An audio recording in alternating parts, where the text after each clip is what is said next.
De nos jours, la puissance militaire repose davantage sur la technologie avancée que sur la taille ou la force brute. Les États-Unis ont récemment dévoilé un nouvel avion impressionnant, le X-43A, un avion hypersonique. Cet appareil peut atteindre des vitesses extrêmement élevées, le rendant pratiquement impossible à intercepter par les systèmes de défense actuels. Une telle technologie pourrait rendre inefficaces les défenses antimissiles traditionnelles et potentiellement bouleverser les relations entre pays. Comment cette technologie pourrait-elle modifier les relations entre nations alliées? Et alors que les pays se précipitent pour trouver des moyens de se défendre contre ces armes ultra rapides, quel nouveau type de compétition militaire pourrait apparaître? Rejoignez-nous pour explorer les technologies de pointe de l'avion hypersonique X-43A. La NASA, l'Administration nationale de l'aéronautique et de l'espace, vient de bouleverser le domaine du vol à grande vitesse. L'agence a réussi à faire voler un avion propulsé par statoréacteur à plus de 5 fois la vitesse du son, soit plus de 6100 km/h. Les fusées traditionnelles doivent transporter leur carburant et leur oxygène pour fonctionner. Mais les statoréacteurs sont différents. Ils respirent l'air ambiant en vol, ce qui les rend plus légers et plus efficaces. Imaginez une voiture capable de se ravitailler tout en roulant, au lieu de transporter tout son carburant dès le départ. Le programme HyperX de la NASA était un pari audacieux sur la technologie du futur. Mené sur 8 ans pour un coût d'environ 230 millions de dollars, ce projet s'est attaqué à des défis jamais relevés auparavant. Avant mars 2004, aucun moteur à combustion d'air n'avait jamais volé à vitesse hypersonique. Ce n'était pas qu'un simple projet de recherche, c'était une occasion de réinventer complètement le vol à haute vitesse. Les défis techniques étaient immenses. L'équipe devait construire un système permettant d'atteindre la vitesse requise, puis de séparer proprement l'appareil d'essai pour activer le statoréacteur. Chaque étape comptait, et aucune erreur n'était permise. Les chercheurs savaient que les risques étaient élevés. Ils ont passé d'innombrables heures à analyser tous les scénarios possibles, travaillant à réduire les problèmes potentiels. Même avec une planification minutieuse, ils comprenaient que le risque ne pouvait jamais être complètement éliminé. L'objectif n'était pas d'éliminer tout danger, mais de le gérer intelligemment pour repousser les limites du possible. Le potentiel de cette technologie était énorme. Elle pouvait révolutionner la manière dont les aviateurs envisagent les déplacements à très haute vitesse, que ce soit à des fins militaires ou pour l'exploration spatiale future. C'était un pari qui pouvait tout changer. Le X-43A a été conçu pour tester un nouveau type de moteur à réaction appelé statoréacteur supersonique ou scramjet. Ces moteurs sont particuliers car ils brûlent leur carburant en utilisant de l'air déjà en mouvement plus rapide que le son. La forme du X-43A fait partie intégrante du moteur. L'avant aspire l'air et l'arrière le rejette comme un pot d'échappement de voiture. Les scramjets utilisent principalement de l'hydrogène comme carburant, ce qui est nouveau dans l'aviation. Lors du vol réussi, le moteur n'a utilisé qu'environ 1 kg de carburant, soit le poids d'une grande bouteille de soda. Pour aider au démarrage du moteur, l'équipe a ajouté une petite quantité d'un produit chimique appelé monosilane, qui s'enflamme instantanément au contact de l'air. La grande différence entre les scramjets et les fusées, c'est que les fusées doivent transporter leur propre oxygène pour brûler le carburant. Mais les scramjets utilisent l'oxygène déjà présent dans l'air. Le fait de ne pas avoir à emporter d'oxygène rend ces moteurs beaucoup plus légers et compacts. Toutefois, ces moteurs sont capricieux. Ils ne fonctionnent que si l'air circule déjà à au moins 4 fois et demi la vitesse du son. C'est incroyablement rapide.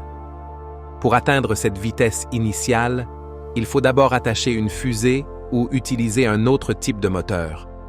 Pour les essais en vol du X-43A, l'équipe a fixé l'avion à l'avant d'une fusée Pegasus. Ensuite, l'ensemble a été transporté sous un bombardier B-52 spécialement modifié, qui servait de rampe de lancement volante.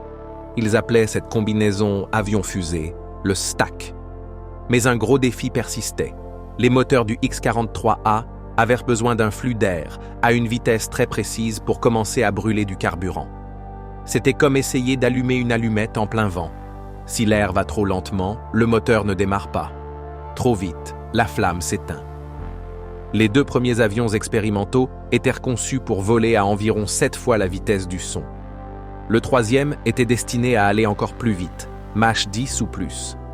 Il volait très haut, à environ 20 km d'altitude. À ces vitesses et hauteurs, l'air devient extrêmement rare, presque inexistant. La NASA a tenté pour la première fois de faire voler le X-43A le 2 juin 2001, mais cela ne s'est pas déroulé comme prévu. Ils ont utilisé une fusée Pegasus pour propulser l'avion, comme on pousse un enfant sur une balançoire. Mais 13 secondes après le largage de la fusée par le B-52, elle a perdu le contrôle. Le missile s'est mis à trembler violemment en franchissant le mur du son, et peu après, son aileron droit s'est complètement détaché. Cela a fait dévier la fusée de sa trajectoire, obligeant la NASA à la détruire en vol pour assurer la sécurité. Après enquête, les scientifiques ont compris qu'ils n'avaient pas totalement saisi la résistance réelle de la fusée, ni les problèmes qu'elle pourrait rencontrer en vol. Ils ont trouvé plusieurs erreurs mineures dans leurs calculs et programmes informatiques, ce qui signifiait que le système de guidage n'était pas prêt pour cette mission. Mais parfois, c'est ainsi que les choses se passent. Ils ont réessayé en mars 2004. Cette fois, la fusée Pegasus a fonctionné parfaitement. Elle a emmené l'avion expérimental à une hauteur incroyable de 29 km, puis l'a libéré.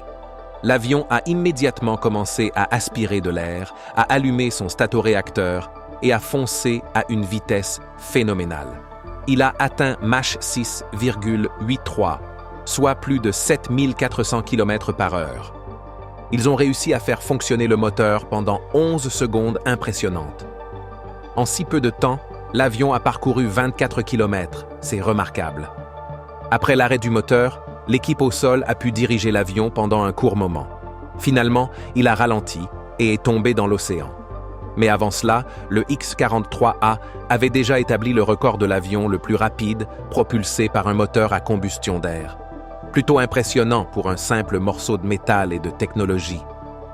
Parlons maintenant de la 3e tentative de la NASA pour faire voler le X-43A, le 16 novembre 2004. Ils ont attaché l'avion expérimental sous un bombardier B-52 et l'ont transporté à 40 000 pieds d'altitude. Ensuite, ils l'ont largué, laissant la fusée Pegasus prendre le relais pour le propulser encore plus haut et plus vite. La fusée a été lancée avec puissance, poussant l'avion jusqu'à une altitude de 110 000 pieds et atteignant une vitesse incroyable de Mach 10. À Mach 9,8, le X-43A s'est séparé de la fusée et a continué à accélérer par ses propres moyens.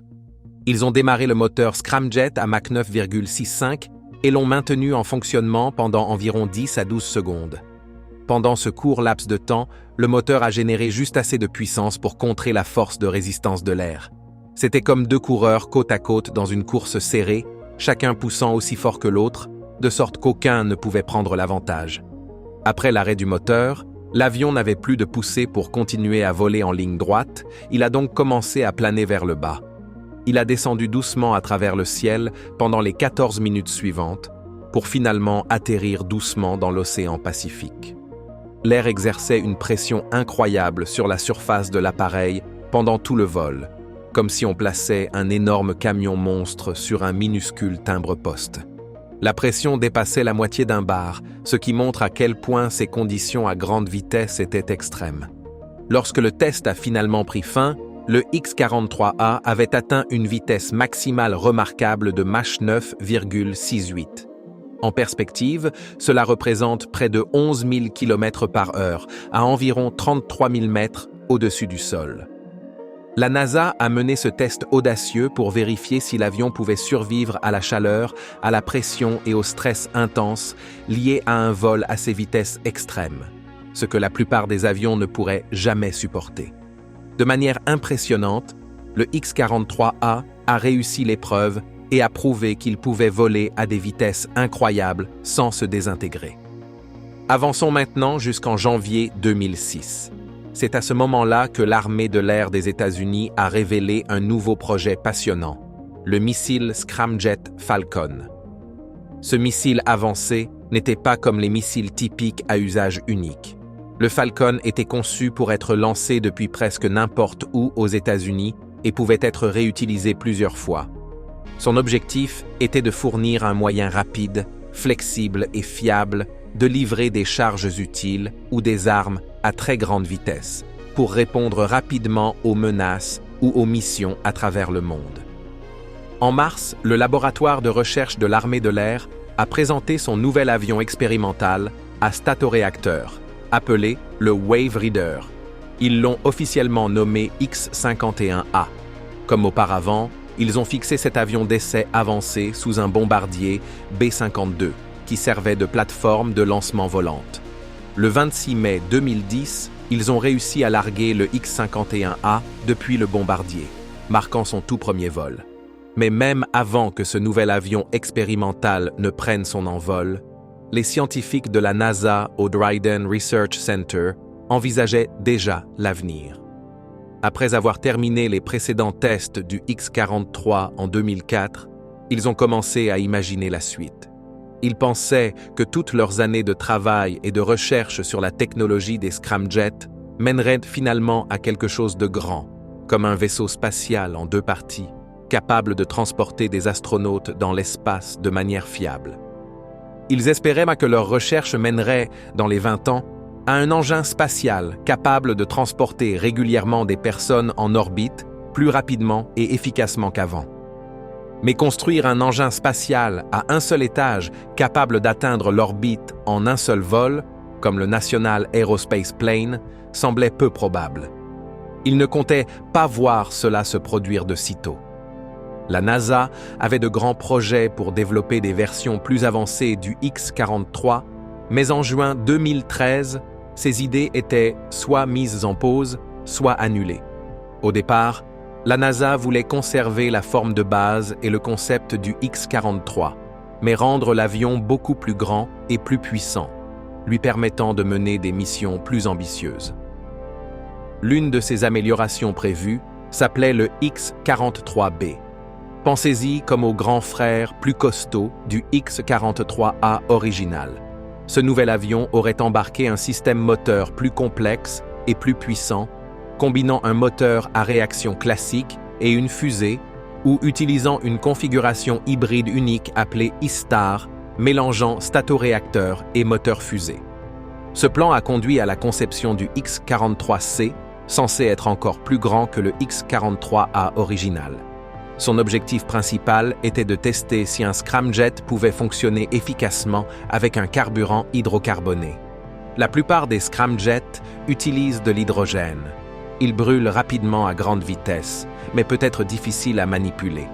La NASA envisageait d'utiliser un moteur appelé high-tech, fonctionnant avec des carburants similaires au kérosène, plus facile et plus sûr à utiliser. L'idée était de construire un moteur grandeur nature qui utiliserait son carburant non seulement pour fournir de la puissance, mais aussi pour refroidir le moteur. En refroidissant, le carburant se décomposerait chimiquement, passant de longues molécules complexes à des molécules plus simples. Ces molécules plus simples brûlent plus rapidement et plus efficacement, rendant le moteur plus puissant et plus facile à gérer à haute vitesse. Cependant, la NASA a mis fin au projet X-43C en 2004 sans fixer de nouvelles dates de reprise. Un reportage a expliqué que le projet avait été suspendu, mentionnant l'amiral Craig E. Stidle, qui en a parlé lors d'une réunion avec le sous-comité de l'espace et de l'aéronautique de la Chambre des représentants le 18 mars 2004. À la mi-2005, le projet avait encore un peu de financement, mais seulement jusqu'à la fin de cette année-là. Il y avait également un autre avion prévu appelé le X-43D. Cette version aurait été presque identique au X-43A, mais conçue pour atteindre des vitesses encore plus élevées, jusqu'à Mach 15, soit 15 fois la vitesse du son. Mais en septembre 2007, le seul progrès réalisé était une étude préliminaire pour évaluer la faisabilité du projet. Cette étude de faisabilité a été menée par Donald B. Johnson de Boeing et Jeffrey S. Robinson du Centre de recherche Langley de la NASA. Le projet Force Application and Launch from Continental United States, Falcon, était un effort conjoint entre la DARPA, Defense Advanced Research Projects Agency, et l'armée de l'air des États-Unis. Il faisait partie du programme Prompt Global Strike et était divisé en deux parties principales.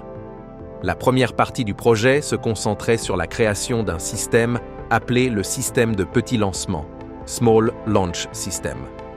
Ce système visait à lancer de petits satellites en orbite terrestre et à accélérer des armes planantes à grande vitesse, connues sous le nom de véhicules planants hypersoniques. La deuxième partie du projet visait à développer des systèmes d'armes hypersoniques. Cela impliquait la création d'un planeur hypersonique haute performance appelé le X-41 ou Common Aero Vehicle. La plupart des recherches ont porté sur des vols d'essai de démonstrateurs technologiques, des avions spéciaux construits pour tester de nouvelles idées sur le vol hypersonique.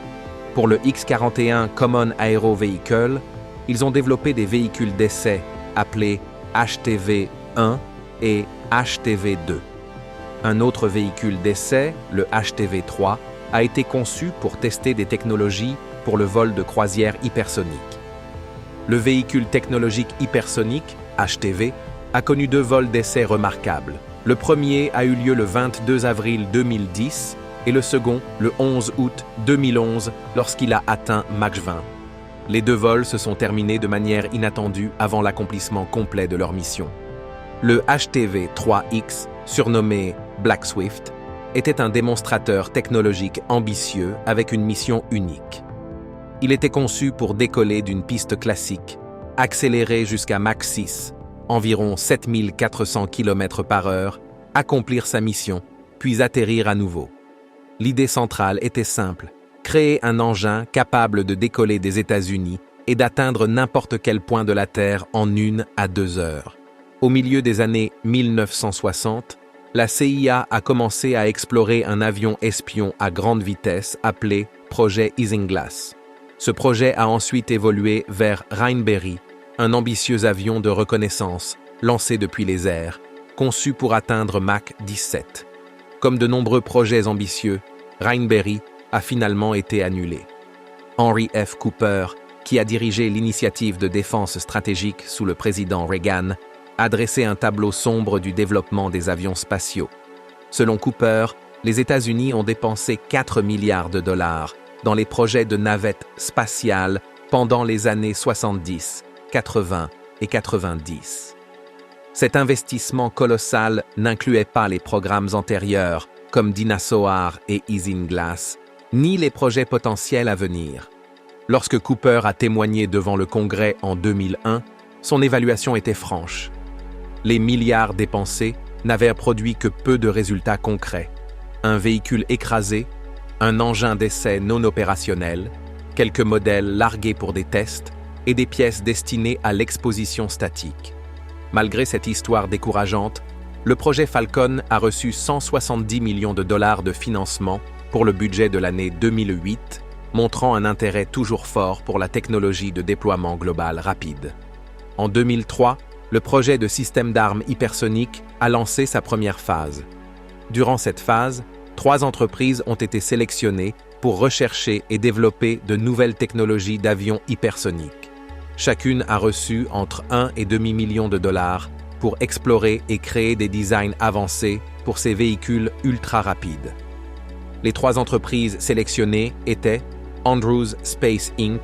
de Seattle, Lockheed Martin Aeronautics Co. de Palmdale et Air Combat Systems de Northrop Grumman Corp, basé à El Segundo. Parmi ces 3 sociétés, Lockheed Martin a réalisé le meilleur travail et a été choisie comme la seule entreprise à passer à la phase 2 du projet en 2024. L'objectif de Lockheed Martin dans cette deuxième phase était de continuer à développer la technologie et de trouver des moyens de réduire les risques pour garantir le succès du programme. Le rival économique des États-Unis, la Chine, a réussi à tester un avion hypersonique avec un fuselage inhabituellement large. Cet avion a atteint des vitesses élevées et pourrait relier Pékin à New York en seulement 2 heures.